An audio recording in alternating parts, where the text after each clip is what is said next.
What's going on, everybody? Welcome to the Wrestling Junkies Podcast. I am Mr. Cincinnati. I'm joined by the podcast dad, Chris Hoops. Choops, my friend, how you doing, bud?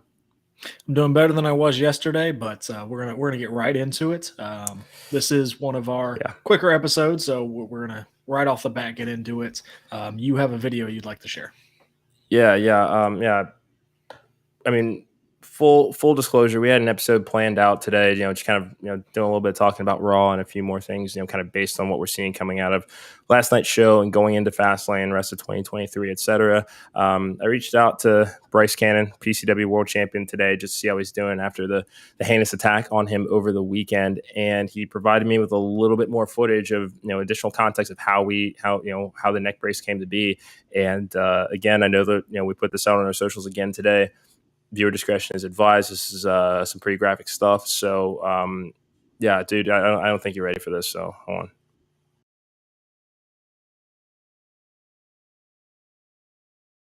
Do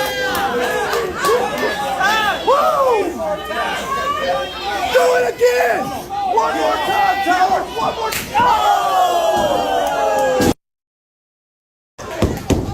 Do something! Come on! Come on! Get up! Get up and do something! Do something! Shut up, you blood retarded! Let's go, Tom! Let's go!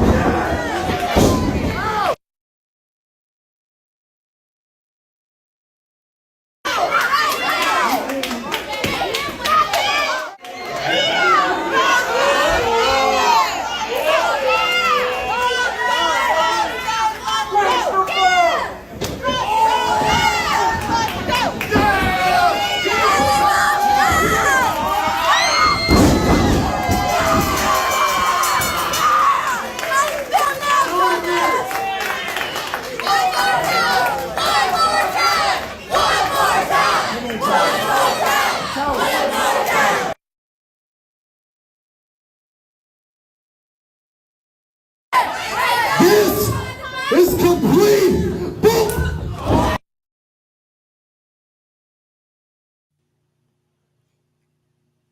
Dude, they're starting to poke the bear here. At this point, this is your world champion. This is your locker room leader, and this is the respect that he gets. And Stuckey is my understanding that he was in line for a world championship shot. He was right there, but it doesn't sound like his name actually made it to that contract. So he fumbles the bag and he takes it out on their champion, your locker room leader. That make it make sense for me. It doesn't make any sense. First of all, the crowd was disgusting. One more time, come on. That is your world champion. You need to respect your world champion. Two, Stuckey, that's how you respond to coaching. Bryce was out there coaching, and that's how you responded. This is ridiculous. We're not going to stand for it. Bryce, if you need our help, let us know. We will do whatever we can to get justice for Bryce, because this is not how you treat the greatest undisputed world champion that we have in the business right now. I mean, I'm going to take it a step further, and I'm sorry that I did not talk to you about this first. I really am. However, this is going to stop right now. So Towers, Naja, Stuckey, there's two sides to every story. We understand that.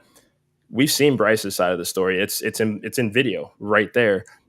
But I'd like to think that you and I are rather rational guys. So basically, it's like this. We are extending an invite for you guys to join the Wrestling Junkies podcast. And we're starting with you, Stuckey. You have talked the most since this video came out. And I get it. You fumbled the bag. You're probably a little upset. However, don't take that on your world champion. Let's have a conversation about this, and let's see if we can squash this once and for all. So this is an open invitation to join the Wrestling Junkies podcast. Ball's in your court, my friend. That's it. We've given them enough time today. We're on to our show. Yes, we are. And one more thing before we move on, and I'm sorry, and I know you said we wanted to move on. We are respectful. Right. We will hear your side of the story, but I guarantee we will not stand for this injustice anymore. So we will hear your side of the story, but it needs to be justified. It needs to be rational, and everything I'm seeing in this video, uncalled for. Yeah. Beyond uncalled for. So yeah, again, enough of these guys.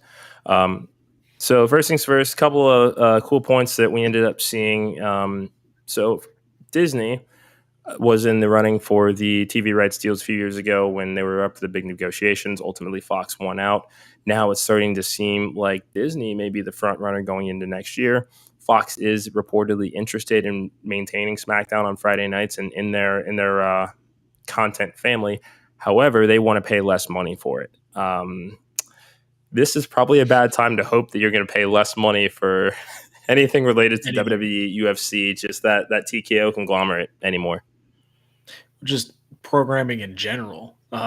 We had talked about it before we went live here about just how, these bigger networks are going to need some stuff to fill this time with this strike going, and doesn't look like there is an ending in sight. And Disney's one of those creators. Disney has original programming that they usually put out, and they can put this on their streaming app, so that is still available. They can push this to be something bigger. I don't know where the weekly television would go. I don't know if that's a Disney Plus thing. I don't know if is that ESPN, because I know I think Disney owns ESPN, correct? Yeah, they also I think it's an ownership thing with Hulu, but I mean you can get Disney Plus, Hulu, ESPN Plus all rolled into a bundle. So I would imagine that next day runs would end up on at least one of those streaming services. Correct. And does that mean Friday Night SmackDown is going to be on ESPN moving forward? Does that mean does Monday Night Raw then eventually move to Disney and ESPN? What does that look like? I agree with what you said about they're not going to pay less money for it. There's just no way that's going to happen. No, especially with what that company sold for. But it'll be interesting to see. For sure. Right now, I think the initial plan, all things considered, if this were to, actually happen, SmackDown would move to ABC. Again, that's that, broadcast television, wider audience, much like SmackDown has generally always had for the duration of its run. So I wouldn't necessarily see that changing as far as having one broadcast show, one cable show, or I guess two technically with NXT. But it's definitely interesting, because the landscape has changed and because there is such a demand for content, especially in light of the writers and actors strikes, everybody is scrambling to do something. I mean, ABC is right now doing simulcasts of ESPN, Monday Night Football, and you told me that might be the plan, you said, for the rest of the season? Yeah, I think they're going to plan on doing 2 Monday Night Football games every Monday now. And, what does that do to Raw ratings? How does this affect on the other side of this? How does this affect AEW? Is Warner just going to roll out the bank now for AEW to stay on their television because they need the original programming as well? Or does one of these bigger companies come to AEW and go, hey, here's a bag, come on over to ABC? It'll be interesting to see how this plays out, especially with this strike going on. For sure. And it is a good thing that you mentioned this. I think this was a tweet from Sean Ross Sapp that I saw earlier today regarding a new deal with as far as adding a live sports tier, to I think Max or HBO Max, whatever they're calling themselves now. There's too many names. Max. And right now there are no plans to include AEW program in that right now. So that could be something down the line, but it doesn't seem like that's the initial case right now. But it sounds like they're basically rolling Bleacher Report and their event streaming capabilities into that Max service, and we'll see what happens with it. Capabilities. We've had some issues with Bleacher Report in the past. Yeah. That I don't know if they're going to play the waiting game to see what happens with this strike, but I don't know if that's the right decision. I'm not making those decisions, but it seems like if you need content, there's something right there that's not affected at all by the movie strike or anything like that, the Hollywood strike. I don't know enough about it to know when it's going to end or when it's going to get better. But if you're looking for content, wrestling's right there. So I guess we'll have to see what happens. Yeah, that's all we can do. Let's get into a little bit of fun stuff from Monday Night Raw, dude. I think the top, everybody's talking about main event Jey Uso. This was his first really major singles outing since joining the Raw roster, taking on Drew McIntyre. and at the end of the match getting, not only an endorsement from Cody Rhodes, but it seems like the hashtag slow burn heel turn of Drew McIntyre is seems like that fuse has been lit, man. Maybe he hemmed and hawed. He hemmed and hawed about going to try to help him out. I don't know. I don't know yet. And there was a lot of good storytelling with Jey Uso, with Kevin Owens, with Sami Zayn, with Cody, with Drew, as you said, with the Judgment Day. Like, Jey Uso seems to be a major part of this program moving forward, and they seem to have a lot of confidence in Jey Uso, and that's good to see. They need babyface stars. If we're gonna do the heel turn, let's get it done. In my opinion, the thing with Riddle seems to be done. I don't think they've really mentioned much about it anymore. I think that's kind of a wait and see how everything else, outside the ring shakes out. And I would still love to see Drew kick his head off, because I think we've been waiting 3 years for Matt Riddle to get turned on by his partner, and it just hasn't happened because either he gets injured or Matt Riddle goes and does something. Like, I think everybody would be happy to see something like that happen. But I thought the story with Jey Uso and with how many segments he seems like he's going to be a major deal on that show. And does that lead to the world title picture anytime soon, or is that just, you think he just kind of stands alone by himself for now? I don't think he necessarily needs to be in the world title picture just yet. That's not to say that it won't happen in 2024. I do still think that that's a distinct possibility. Right now, I think it's just find the footing of what he's doing as a singles act without feeling like you need to rush him into a title program right away, because we have seen WWE fumble tag team splits like these before. And it would just be unfortunate if that were the case for both Jimmy and Jey. I think that, Jey is certainly shining more than Jimmy. Jimmy, I think, is still trying to find his legs about himself, and there's still that larger story with the bloodline and trying to get back into their good graces and kind of seeing how that eventually will play out.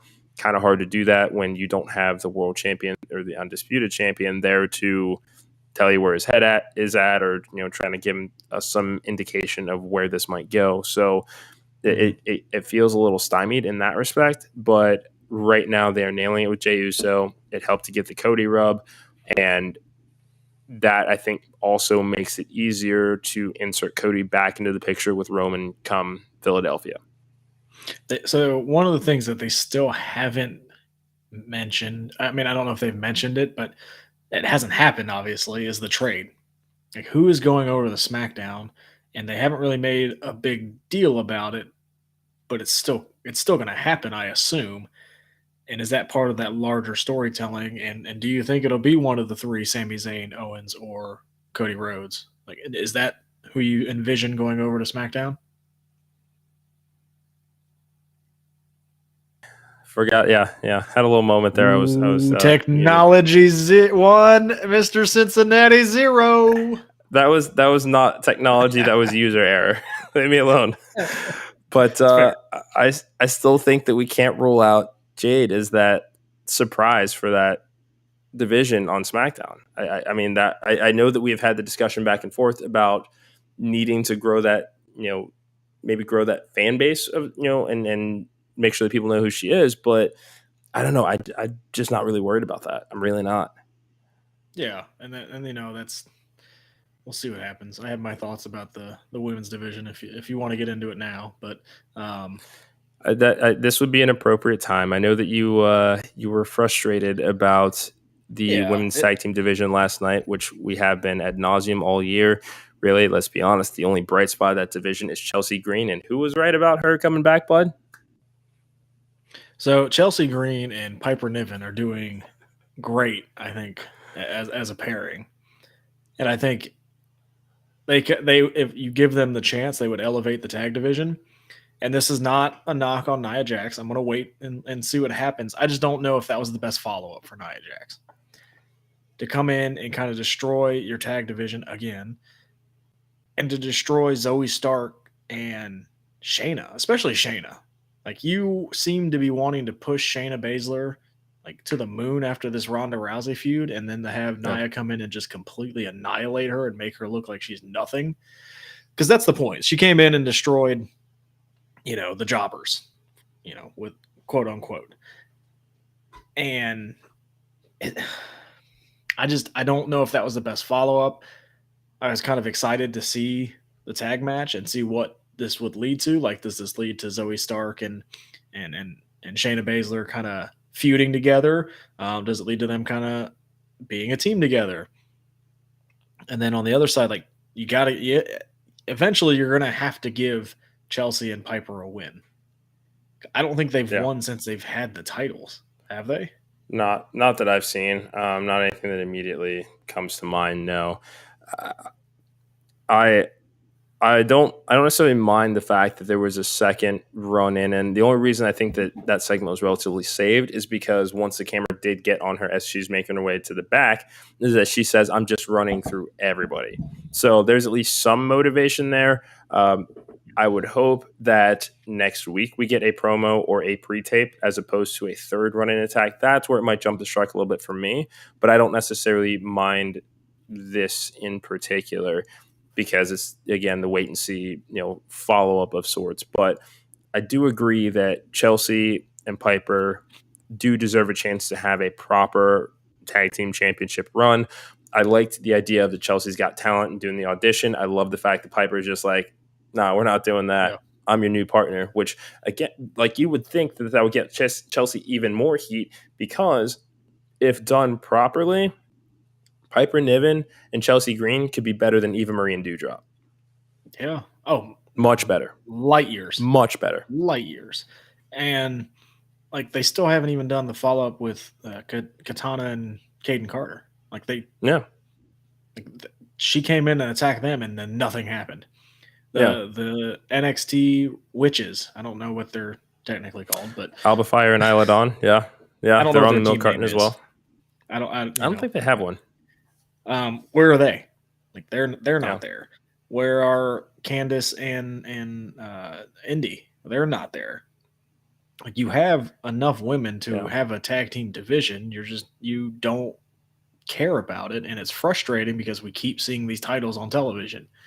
You keep making them seem like a big deal, but then they get nothing.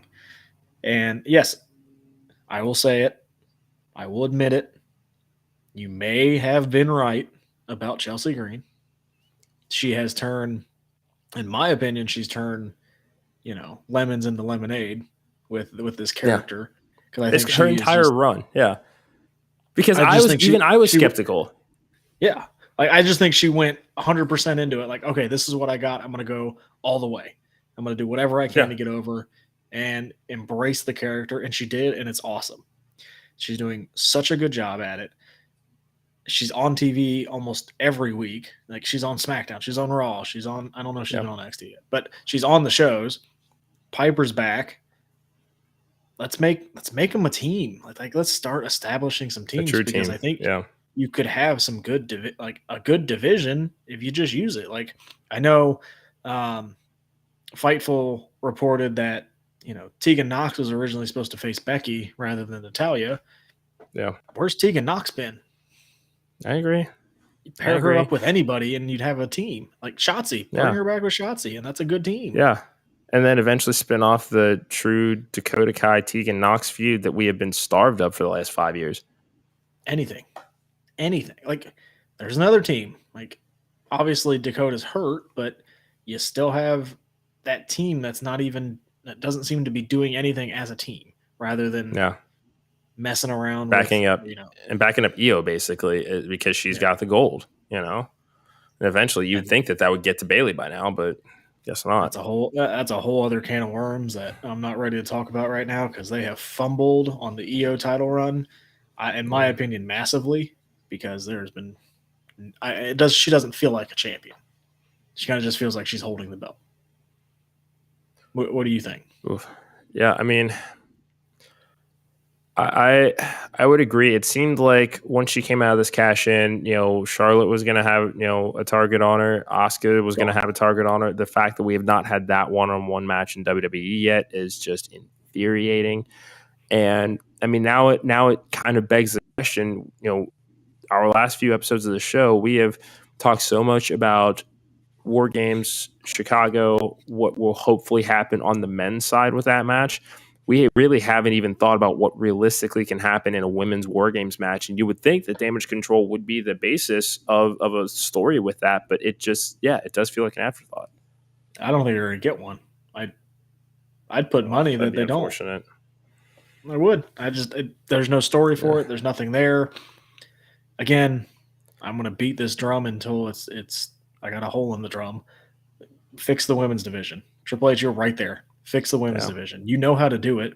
Like you mentioned Charlotte. Like we haven't got a follow up with Charlotte and Io. We haven't got a follow up with Bianca and Io. Like Bianca and Charlotte could still they still haven't had a proper one-off, even if it's a one-off match at a PLE. I mean, and then yes, the use of your Candices, your Indies. I mean, Tegan Knox, Emma also. Oh yeah, I forgot she was there. Right. We read off I read off the entire women's roster. I think it was like last week and a half. But that's our shameless plug that you should go watch our archives on YouTube and on Spotify. But I just don't know. I don't know why it's so hard to just take a chance. Especially it's not. And we'll move on because this is a condensed episode, so we don't want to continue to veer off the road. See what I did there. But in closing, I would like to see Rhea come back next week and, cut the promo on Nia and Nia answer it. I think that would be a good follow-up. Yeah, also, and just for the record, on this note, Rhea and Raquel are not actually injured. Nia Jax has not actually injured anybody since she's been back. So if you think that touched grass. You know what division is being booked really, really well, bud? What's that? The Intercontinental Championship division. Oh, I have thoughts on this one too. Okay. I am so conflicted, man. I am so conflicted because I've wanted. You want Big Bronson Reed, but you also want Chad Gable. But they sacrificed Gable. I know. Clean. I know. And I think did he lose? Was the finish you losing to that splash? Yes. Yeah, it was clean, and it was. Yeah, that was a good match too. We're not going to go too in depth on that one, but that was a really, really good match. But yeah, like I am conflicted because I do want Bronson Reed to be a bigger deal in the company. I also want Chad Gable to win the Intercontinental title, but that was a little bit of a shocking win because we haven't seen Bronson Reed in a while. I think since Shinsuke beat him and did the original tournament. Yeah. And, hopefully this is kind of that underdog story for Chad Gable. I hope it's not a losing streak because that would just kind of kill most of the momentum. But I'm not mad if Bronson Reed becomes a player in the Intercontinental title or the World title. No. I mean, it may be clunky, but at least this is somebody else that can stake their claim to Gunther, and I think that that's what he needs right now. I mean, this is a much, much larger roster than NXT UK to where, you're not necessarily going to have a ton of people chasing after him. But now, I mean, this is a larger pond, and we know that, Gunther's a great white in his own damn right, but I think Bronson Reed's there too. Yeah, I know what I did there. Chad Gable, still a threat himself. Tommaso Ciampa, still a threat himself. I mean, while I don't want to see a bunch of 50-50 booking over like the next 6 to 8 weeks over the story, I'm just saying that for just kind of a sample size here. It just I think that there's still a lot to be excited about. I don't know where we go with dethroning Gunther. If it's such a big deal now, it's up there with who's going to take the title off of Roman. It just is. And we don't know. I mean, I don't have a guess when. I don't know when. Yeah, I think Gunther is my pick to win. He's not my pick to win the Rumble. I think he's going to have a great showing in the Rumble again. Sure. I wish he would win the Rumble. That would be awesome. But he's got to be one of the favorites to win it. And does he win it with the IC title? And kind of like you said, I don't know if it was on the podcast or if it was just you and I talking about maybe they go IC versus World and just let's see what happens. I'd like it. I mean, He has that title elevated so much that it almost feels like they have a third war title. Very much so. I mean, and even everything down to the presentation, how he's now standing on the announce table to deliver his promos. How, I think this was you that said that he and, Kaiser and Event Jey should just come out with that podium behind them in the ring, and that's just where he stands as opposed to on the announce table. All the time. Another nice touch. It does give it that aura of just, I don't know, it just slaps, man. It just slaps. Yeah. No, it gives that aura of this guy is really, really important. I need to listen to what he's going to say. Yeah. And we haven't had that in a while, and we don't have that with a lot of people in that company. When Cody comes out, we listen. When Roman comes out, we listen. That's kind of it right now. Going through, we listen. Yeah. And that's what I'm talking about. There it is. Going through, we listen. Yeah. And